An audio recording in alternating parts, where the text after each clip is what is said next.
Hi folks, it's Andy and welcome to this week's Kendo rant. We've got quite a few questions for you today. We'll jump to them in just a moment, but don't forget, like, share, subscribe, you know, all that sort of stuff. When you hear subscribe, a little bell appears. That's the Kendo bell. You need to ring that if you want to get better at Kendo, okay? You ring that bell, you start getting better at Kendo straight away, okay? So ring that Kendo bell. And most importantly, if you like the videos that I put out, we've had some new videos come out this week. Last week, I put the new, what was it, like, introduction to the famous player. That's a new series that I've got. We did Miyazaki Masahiro last time. Amazing, obviously, legend of Kendo. We've got a massive list of players that we're going to cover in that. So we've got more of those coming. I just filmed some more instructional content as well. We've got some really cool stuff coming with that as well. So if you do like that, make sure you're subscribed. Make sure that you're in the Kendo Show Early Access group because the instructional videos get posted there first. There's a link in the description down below. It's free to join, of course. And most of these questions on the side of the screen come from there anyway. But most importantly, shop at KendoStar.com. There's a thing in the corner there. KendoStar.com, that's my website. It sells amazing, wonderful, brilliant, fantastic, stupendously amazing Kendo equipment. And of course I would say that is my company. So if you don't believe me, why wouldn't you believe me? You're on the wrong channel if you don't believe what I say. But check out our Trustpilot rating. We're basically the highest rated retailer on the line. I'm sure there's people in your dojo that have used our stuff. So yeah, KendoStar.com. Right, let's get to these questions. I'm not sure about my camera position today. Feeling a little short. I mean, I'm not a really tall guy, but this is not doing my sort of confidence much good. Right, let's get into this. I have a question for this week's Kendo rant. Well, you're in the right place, but I'm not sure whether to post it publicly or not. Anyway, here it goes. Hopefully, this is the right medium for this. So this came to me by email. I'm currently 5th Q, and last week they announced a Shinsai, that's a grading, will occur on December 2021. I was considering whether I should try going for a higher rank than 4th Q. The highest I could technically try is 2nd Q, as per the AUSKF regulations. I believe that's the All United States Kendo Federation. I'm planning to ask my sensei before doing so, but I'm not sure if that'll sound arrogant, or if it's a faux pas, or if I should wait for him to tell me to do so when the forms are due, if at all. Should I tell him now, or is it better to wait? If I was you, right, I don't think it's a problem to ask your sensei at all. Just don't do it in a like super arrogant way. Just don't be like, hey, look, do I have to waste my time doing the next one when, you know, I could easily get what is it, 2nd Q. Don't say it like that. Just say, oh, sensei, just about the grading. How does it work? Do I just take the next one up, or is it possible to kind of skip one or go straight to the 2nd Q? And if so, do you think that's something that's realistic for me to consider, or do you think I'm better off just sticking to the plan and going one at a time? And I'm sure they'll give you some honest feedback, and you know, be prepared to be told something you might not want to hear. But you know, they might say to you, oh no, just go straight for the 2nd Q. They might say that. I mean, let's be honest. It depends, of course. It really depends on the place you're doing it and the people on the panel and the actual grading and stuff like that. But the difference between 2nd Q and 4th Q, it's not like massive. So yeah, the best is chat it out with them, see what they say. It's not arrogant. It's not a faux pas or anything like that. Just ask him and just say. You know, and obviously I want to challenge for 2nd Q. Is that realistic? And if they're like, well, no, you're probably better off, you know, let one step at a time, then ask them for advice and say, well, okay, that's great, thank you. What should I work on so that I can get to the level where I can challenge 2nd Q? And I'm sure they'll give you good information. Next one. When receiving a door strike, should it sting? It only happens when I'm receiving door strikes from the same individual every time. All right, I think you know the answer to this by the way you phrase your question. Obviously, it shouldn't sting. I think I'm sort of sensing the point of this question is you're hoping the person that you practice with is reading it, is listening to this. The problem is they're probably not aware that it stings. No, it shouldn't sting. When you hit door on somebody, it shouldn't sting the other person. It shouldn't hurt.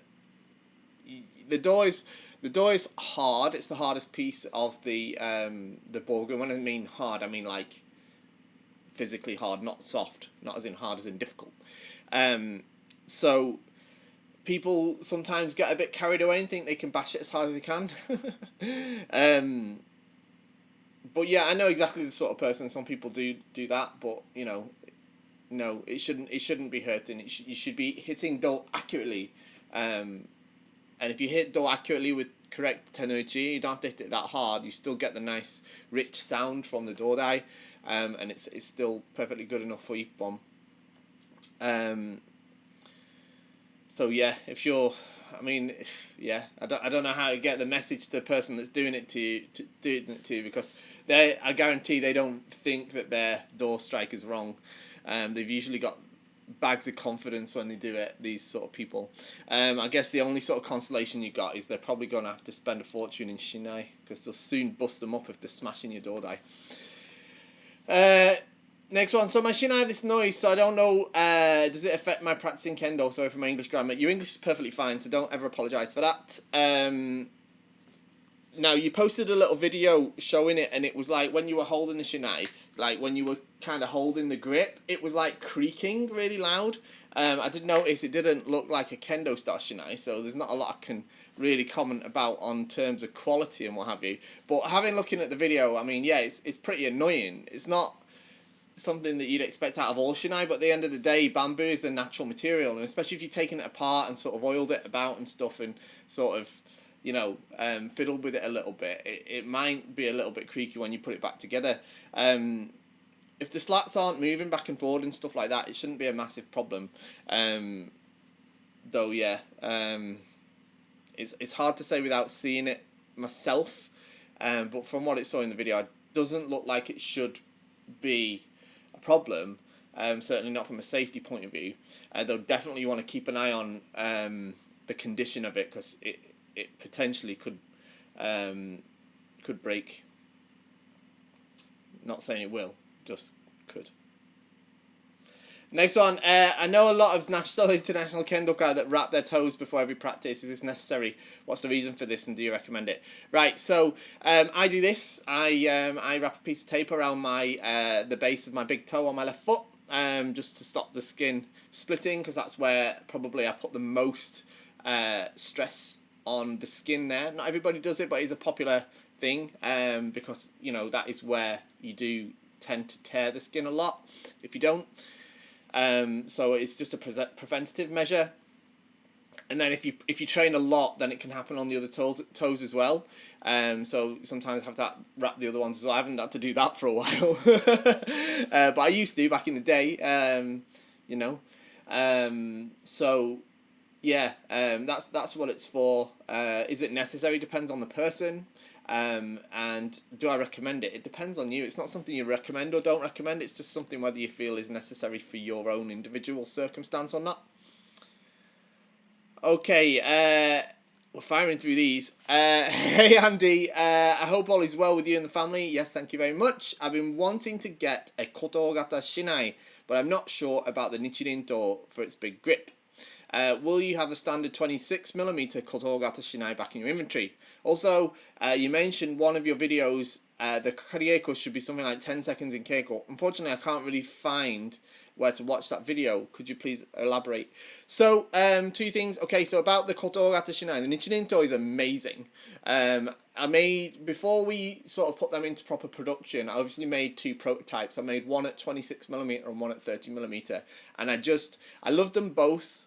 I did, but I preferred the balance of the 30mm. I think you get a better balance out of a Kata Shinai, because the Nichirin is quite a thick Shinai.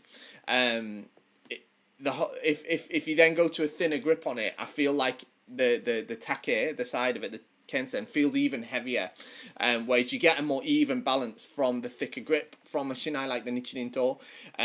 So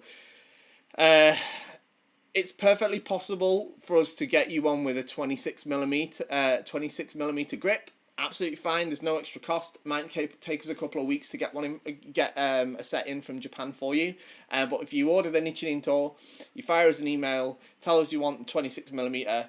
What I would probably recommend is we would, instead of just going straight with the Nichirin and then just have a shorter grip, like I say, it'll throw the balance off. So the whole thing will be sort of a little bit narrower. Yeah, the Nichirinto is quite a wide-bodied Shinai, even though it's a kote, yeah, because it's got that big grip. So if we drop to 26mm, we'll make the body of the Shinai in line with that, so you retain the nicer balance. So yeah, no problem at all. Throw your order in, send me an email, we'll sort it out. Easy peasy. In terms of video, the Karieko should last something like 10 seconds. Yeah, I mean, that's just a guideline, and just for the most part, all right? Yeah, sometimes it lasts a lot longer. Depends on the situation, all right? But on the whole, the idea of Karieko is that you give everything you've got in a very short period of time.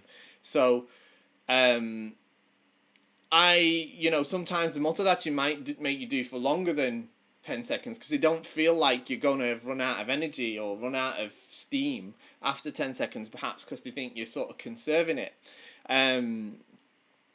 So there is that. But like if I was organising a practice with everybody and having them do Karieko and rotate with each other, then I'd probably keep it only down to 10, maximum 15 seconds per bout, because I think that offers the most efficiency for Karieko. Once they start to go into sort of 20, 30 seconds, then after the first sort of 10, 15 seconds, their sort of efficiency drops off. And yes, form isn't as important in Karieko, but when they've sort of run out of steam to such an extent that they're just flailing, nobody's really benefiting at that point. For the most part, there is applications for it though, so it's not a hard and fast rule to say Karieko should only be 10 seconds long. Sometimes it should be longer. Sometimes it can be shorter. Not many, but but that's it's just a guideline, especially if you're practicing it in a group, sort of where everybody's practicing to the same time. But like if you do keiko with a sensei and then they tell you to do Karieko, don't expect to only do it for 10 seconds. Do it until they tell you to stop, and do not stop until they tell you to stop. All right, that's super important too. Don't like run out of steam and then be like, oh, can I have a break? Like, not, especially with like some old school Japanese sensei, you're going to be there for the rest of the afternoon doing Karieko. Okay, hello Andy, I was wondering how you can tell if a men is ill-fitting. I bought one a while ago and it feels extremely tight around my face. I barely feel able to open my jaw when I have it on. Is there a way to shape it, or do I just have to get a new one, do you reckon? So look, if you can get your chin and your forehead on the ten and the chi, that's you see the face padding in there, you've got the uchiwa, that's the ring that sits around your face, and then there's a pad that sits against your forehead and one that sits against your chin. If when you put the men on, if that can touch, even if it's tight, right, the men will be fine, all right? It will stretch, the uchiwa will stretch with use. Certainly if it's a KendoStar man. I can't definitely say for other manufacturers. I don't know how I do know how they make it, to be honest, but I don't want to comment on it, let's put it that way. Certainly if it's a KendoStar men, even if it, when I get a new men, it's very tight. It's very tight, and it is hard for me to open my mouth at first, and it takes me about 5 or 6 practices to get it, and sometimes a little bit more. My latest Bogu is my Victory Bogu, and I've probably, I rotate that in and out with other sets, and I've probably used that 6 or 7 times now, and it's still a little bit on the tight side. It's not my best fitting men right now. It will be when I use it more, and if it was my only set, or if it was only 1 or 2 sets. My problem is I've got a set of every KendoStar Bogu, so I rotate them in and out all the time, so I don't actually give them the use that they should get. But it will. If you can get the chin and the forehead on those pads, then with use it's going to stretch and it'll fit fine. All right. I'm sure of it. If you can't, then it's too small, and there's not a lot you can do about that. In terms of how the next one says, in a similar fashion, how do you know if a pair of kote fit correctly? So a pair of kote, again, they will stretch quite a lot with use, and it's a bit different for everybody. because the thing is especially with stuff that's in stock, there's only a set number of sizes that don't necessarily perfectly match to everybody's measurements. However, I mean, most companies, they just have small, medium, and large. We don't at KendoStar. Our in stock kote, we generally have. I think we've got 7 sizes now. 7 different sizes in stock. So most places have 3. In fact, they usually have medium, large, and sometimes they have extra large, or they'll have small, medium, and large. But we don't do that, and we don't call them small, medium, large either. They're all coded because there's so many. So the thing is they will stretch a bit though, with use to fit the sort of form of your hand, and the vast majority of people sort of are totally fine with the stock sizes, even if they're sort of a little bit tighter at the beginning, because like I say, they will stretch. So what you want to make sure is that obviously that you can get your hand inside, even if it takes a bit of effort to get them in, and that the futon comes to about the wrist level, the edge of the futon, but it can be a little bit higher because your hand will sink into it as it breaks in, but you don't want it to be like here, do you know what I mean, where the edge of the futon is. Okay. Next one, Highfish Sensei, I was curious if you would ever do a series similar to Zero to Shodan, focusing on kata. For example, have a dedicated video for each kata going through their own intricacies and common mistakes. Much love from Texas. Okay. Kata. Not sure. I don't know. The problem is, right, it's harder to do videos on kata. Because kata isn't as set in stone as the principles of what you need to do to get to Shodan. Alright? So I can make a video and say, right, if you do this, you pass Shodan, and 99 out of 100 grading panelists would probably agree with it, what I'm saying. The thing is I can make a video about kata no ippon-me, the first kata, and you could get like 10 people that think different things to me on it. So it's a bit of a difficult one. And there's, I don't like to go over old ground if I can help it on videos that I put out. The All Japan Kendo Federation have put the kata videos out in English, and they're really good. The better in Japanese, if you can understand Japanese, the Japanese ones are better because there's more information in them that they miss out of the English one, but it's only tiny stuff. So I don't necessarily like to go over old ground with that, especially on something where, it's bad enough as it is, alright? It's bad enough as it is, like some of the people that, think that I want to hear their opinion about how I do Nukido or something. So, putting something out there on kata, and then, it's, I don't know, maybe, I'll think about it, but it's not at the top of the agenda, I've got to say. Right? I think there's some brilliant stuff out there on kata already. I'm more likely, to do something similar to like the, common mistakes from kata or something like that. Rather than just doing like a full series on here's how to do the kendo kata, because it's already out there and it's perfectly good. Next one, what is Bushuichi fabric? Bushuichi is a brand of aizome, which is a traditional Japanese dye fabric. It's just one of the brands out there. It's alright.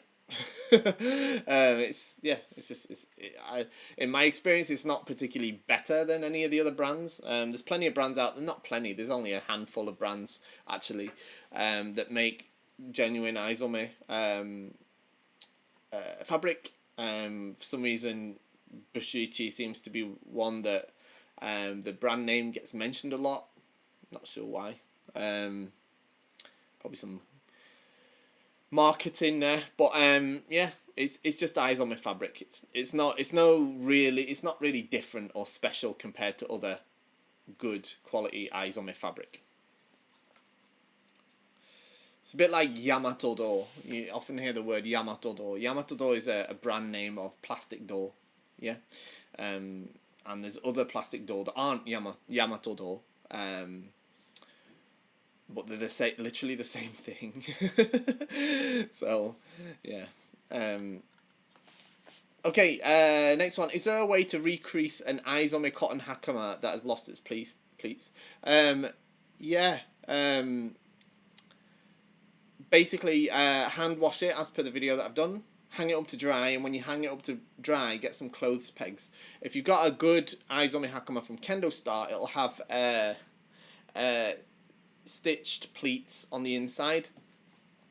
Use those as a guideline, along with at the top of the Hakama where the sort of pleats are stitched at the top, to sort of form whilst it's wet. Hang it up to dry. Do it somewhere where, like, don't do it on like your carpet or something, because all the water's going to be full of Izome and it's going to stain all your carpet, right? And if you've got like a white bathtub, make sure you clean your white bathtub afterwards so you don't upset anyone else. Someone speaking from experience. Reset the pleats carefully, all right? Pull it, and then use some clothes pegs to pin them, and leave it to dry like that. Once it's dry, fold it properly, and neatly. Make sure you set the pleats as you fold it up properly, tie it up properly, and then leave it folded up, and the pleats should come back. And make sure you fold it after every practice, and they won't go away again. Next one, how to disengage. We talk a lot about how to engage. What about when your opponent engages and you're not ready for the engagement? If you're not ready to instantly strike, it is a losing battle to strike. Sometimes you sense that they're controlling the whole encounter. Is there a way to disengage, reassess and re-engage, or is the encounter already lost? So first off, yeah, it's a good question. It's a really good question. And it's easy to just say you shouldn't not be ready to instantly strike. And that's kind of the right answer, but it's also probably not enough information to deal with the question. You need to be ready to instantly strike at all times. If you're not ready to instantly strike, you're not in Chudan no Kamae. Alright, that's what Chudan no Kamae is a position where you're able to instantly strike at a moment's notice. Okay, so you must be able to strike immediately. However, obviously sometimes your opponent might step in and you're not, they might catch you off guard or whatever, right? What you have to do is, we often talk about semi as when we kind of put pressure on to make an opening, which is correct. Well, there's another concept called semi kaishi. So it's where they do semi towards you, and as what you do is you meet their semi with your semi, but you don't necessarily both go forward this way. As this one comes in here, you also apply semi, but adjust and sort of retreat. No, not yet. I'm not having it. Yeah, but you still have to have semi. No, but you must be ready still to deal with them, because they might still just come bundling forward and attack, and that's a great time to do Orjuaz or something like that. And if you're like totally not in the position to do that, forget it. That's not going to work either, because they're going to just be like, well, where are you going? So you have to be, you have to deal with that too. My best advice is just try your best, especially if you're with seniors or sensei, is don't disengage. Don't try to step out. Try to make yourself in a position where you're always ready to strike. And if the sensei steps in when it wasn't you that initiated the encounter and they step in, then attack. That's what I would suggest. All right. Certainly for the time being. And if you do practice like that, especially like I say with seniors and sensei, up until 5th dan, you can't go far wrong.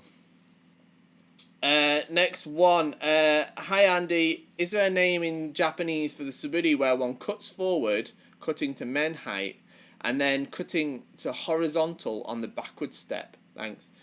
I don't know what this is. Okay, so cutting men when you go forward, and then what? When you step back, you cut all the way down to sort of horizontal, as if like in a way you were.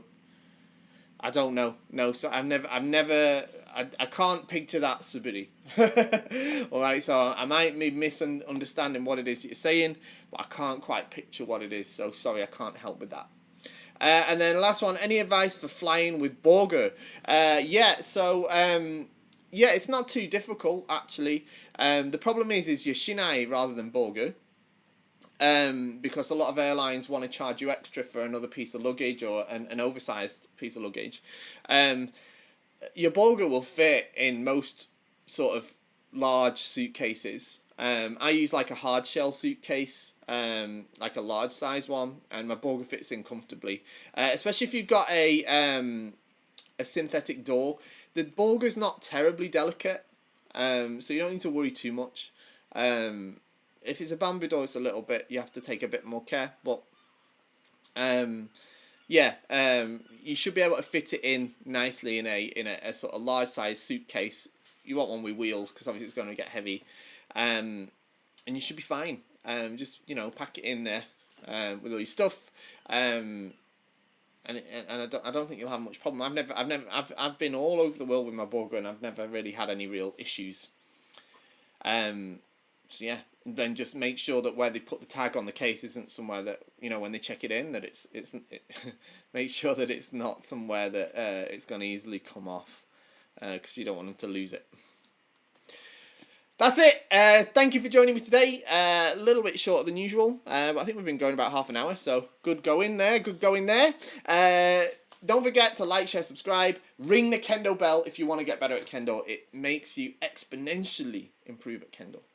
It's not just like a bit, it's like huge. Or so I'm told. So, ring the Kendo bell. Make sure you shop at KendoStar, and I'll see you all next time. Bye-bye.